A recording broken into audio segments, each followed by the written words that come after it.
Futebol, pela Copa São Paulo de Futebol Júnior, o Santos meteu uma goleada no Venécia. Venécia. Acompanha aí na matéria de Eduardo Jardim.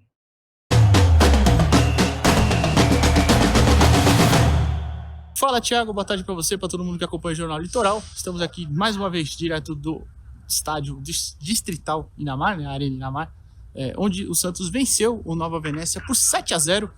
Um jogo que foi até um pouco condicionado pela expulsão do jogador do Nova Venécia no segundo tempo, o lateral esquerdo, que colocou a mão na bola no segundo gol do Santos, a bola entrou e ele foi expulso, então foi uma punição até dupla para ele, mas enfim, o Santos fez um primeiro tempo ruim, fez só 1-0 com o gol do Enzo Monteiro, mais uma vez, o centroavante fez um gol de cabeça, o terceiro dele na copinha.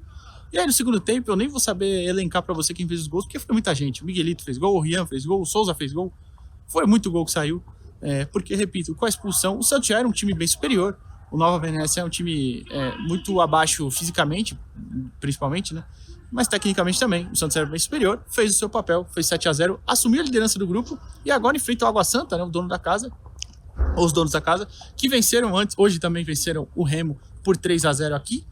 Na quarta-feira, às 9h45, Água Santa e Santos, quem vencer classifica como líder do grupo, os dois já estão classificados com 6 pontos, classifica como líder do grupo. Se empatar, o Santos classifica em primeiro, porque o Santos tem saldo de 7 gols, já o Água tem saldo de... Perdão, o Santos tem saldo de 8 e o Água tem saldo de 7.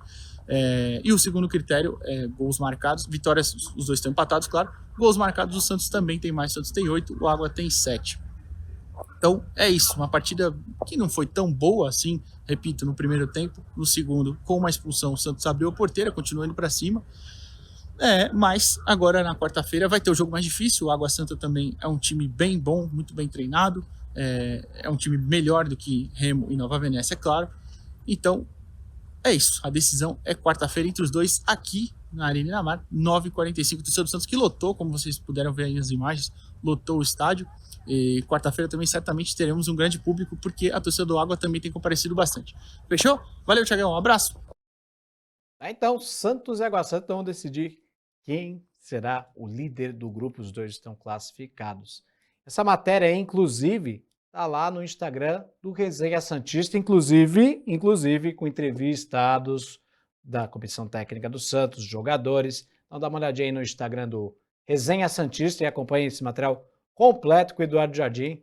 Esteve lá em Diadema acompanhando esse jogo.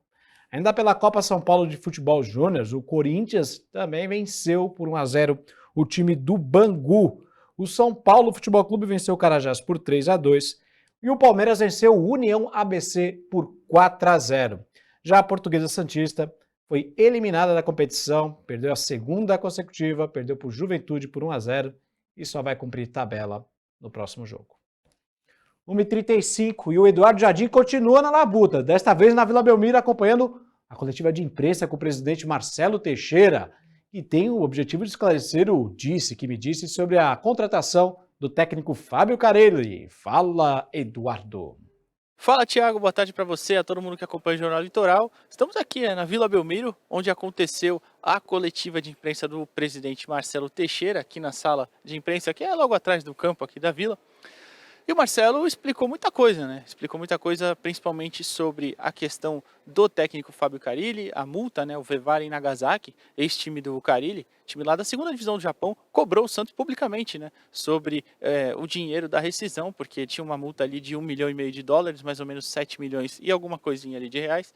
Mas o presidente Marcelo explicou que esse acerto, né, era para acontecer entre o representante do Carille e o time japonês, que ele até se surpreendeu que não aconteceu, e disse que o Santos mandou já um representante para lá, para o Japão, para manter a boa relação e finalizar de vez esse negócio, né, para tirar essa pendência do caminho. Falou que o técnico Fábio Carille segue trabalhando já no CT Pelé, né, já dá os treinos normalmente desde sábado, quando o elenco se representou, né, e tiveram exames, enfim. Hoje treino inclusive em 2 períodos, já teve 9 horas da manhã e tem 5 horas da tarde novamente. Outros assuntos que ele abordou foi a questão financeira, né? A limpeza geral do elenco segue. A folha salarial antes era de 14 milhões de reais, já contando os encargos, agora baixou para 8 milhões. E o presidente, inclusive, disponibilizou um PDF, né, com esses arquivos de venda de jogadores também, falou sobre a venda do Marcos Leonardo, do Gabriel Pirani, do empréstimo do Lucas Braga, enfim. E está bem explicado nesse arquivo, né, elencado assim, certinho, quanto de valor o Santos ganhou em cada uma dessas negociações. Também falou sobre o caso do Rodrigo César, o menino da Copinha, menino do Sub-20 do Santos, né, que está disputando a Copinha. Ontem, inclusive, estreou na competição. Ele ficou ali na semana passada num entrave, numa negociação pelo Guilherme Augusto, o ponta que já chegou ao clube, né? O Rodrigo iria para o Grêmio por um empréstimo de 2 anos, mas isso causou uma repercussão muito ruim entre a torcida, principalmente, porque é um menino muito promissor e o Santos não levaria dinheiro no negócio, né? Mas aí o próprio presidente entrou na negociação, disse que travou e hoje ele explicou sobre isso, né? Falou que acontece mesmo isso no futebol, que são negociações e acabou que no fim viu que não era vantajoso para o Santos, o menino voltou para São Caetano, onde o clube está hospedado, né? Para disputar a Copinha, já que a sede fixa é em Diadema. Enfim, e o Rodrigo voltou para lá e já estreou ontem.